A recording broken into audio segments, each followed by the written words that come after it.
we seek to gather insights into a host of issues, especially concerning religion. Though hugely helpful, religion becomes a prison if it is not transcended.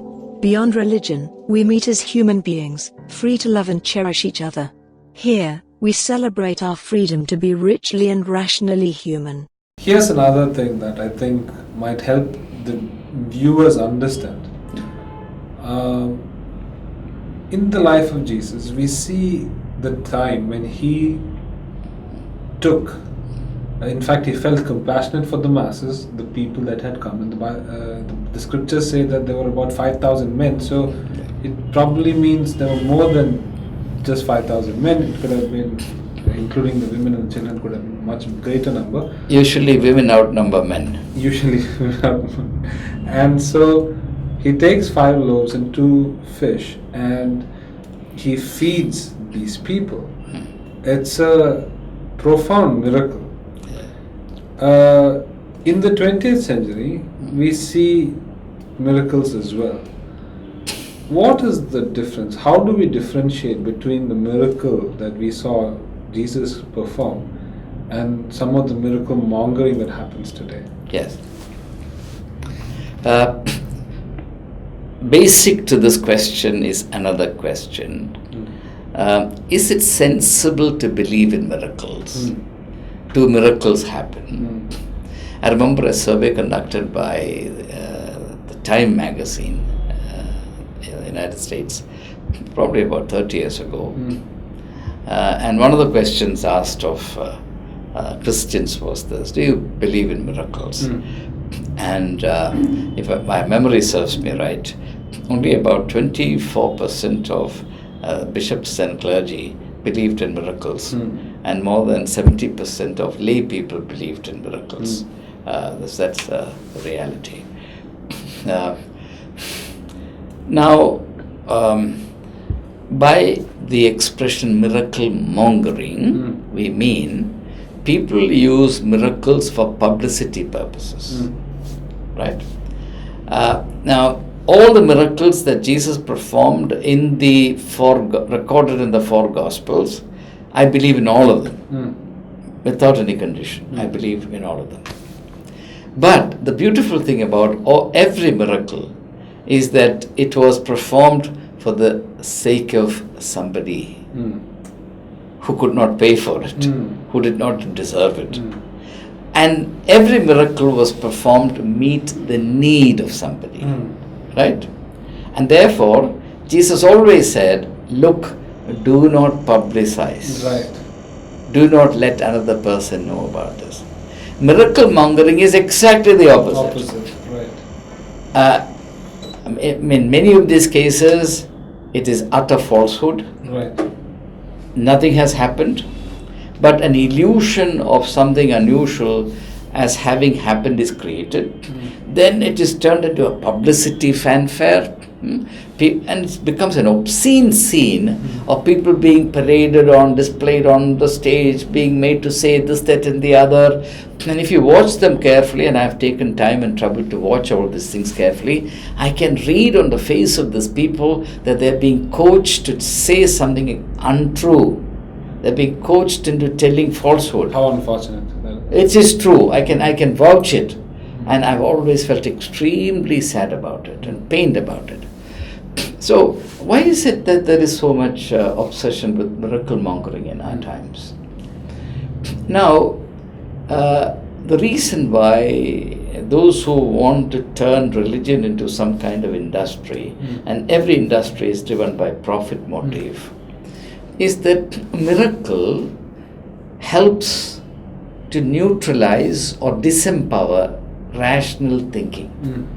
If you create an ambience of miracle mongering or pretended miracle happening, then people will no longer think rationally.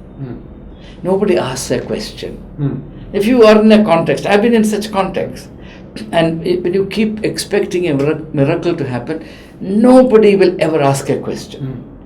Even if 10,000 people are sitting there, they're all of one mind, expecting this great thing to happen. So the first purpose in miracle mongering is to disempower, to disable the rational faculty. Now, why is it that disabling the rational faculty is such a necessary thing? It is necessary because people who turn religion into an industry or a supermarket, they thrive by manipulating and controlling the masses. Now, everybody knows that a person who thinks will not like to be manipulated. A person who thinks develops some respect, some value for oneself. A person who allows his thinking of rational faculties to be manipulated by others is like a doormat on which you can walk. So the gullibility of the human being is perfected by disabling the rational faculty in that person. You will find nowhere in the four gospel Jesus doing anything which belittles the rational faculty. I challenge anyone to question me on this. Jesus is eminently rational, even in the miracles that he does. If you study the miracles carefully, for example, there's a miracle in which Jesus opens the eyes of a man by making paste with the spittle and clay there. What's he doing? He's trying to affirm the value of matter. Even natural resources are important, right? So there is a lesson in all of this. Now, in this miracle that you referred to of feeding the 5,000, the miracle is that you must learn to share what you have. If you can create a culture of sharing, human needs are met. Right. The world produces enough and more to meet all of human needs. As Gandhi once said, the world has enough to meet everybody's needs, but it has not enough to meet anybody's greed. Right? So, the message in that miracle is that little boy gives everything that he has in order to meet the needs of others. If that mentality can be imbibed by people, that's a miracle. Amazing. Not 5,000, 5 crore, 500 crore can be fed. The reason why in India, for example, 500 million people are living poverty line is that people are greedy.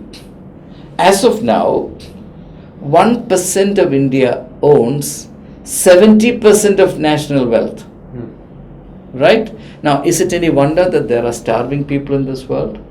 Is it any wonder that in the last 40 years, more than 500,000 farmers have committed suicide?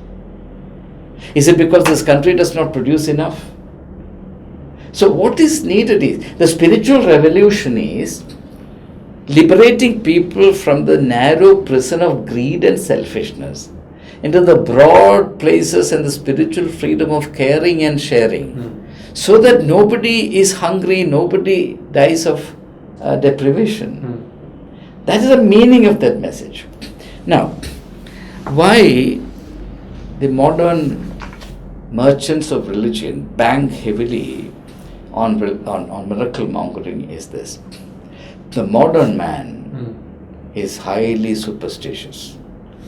Now, you may be surprised, my viewers may be surprised that I say so, because we think that superstitions belong to the dim, distant past, the dark ages, You would etc. imagine that people would call themselves as being more rational these days. People are far more superstitious today than they were 500 years ago. If you keep your eyes open, you will see. For example, what is the essence of superstition? The essence of superstition is the desire to get what one does not deserve. That's the essence of superstition. People don't embrace superstition just for nothing. Now, for example, if a black cat crosses your path, you think it's a bad omen, you go back. Why? Because you don't want to suffer any loss. Right? Then you come out and then you hope that you will see a good omen, because then you will get something. What? Get something what? Something that you don't deserve.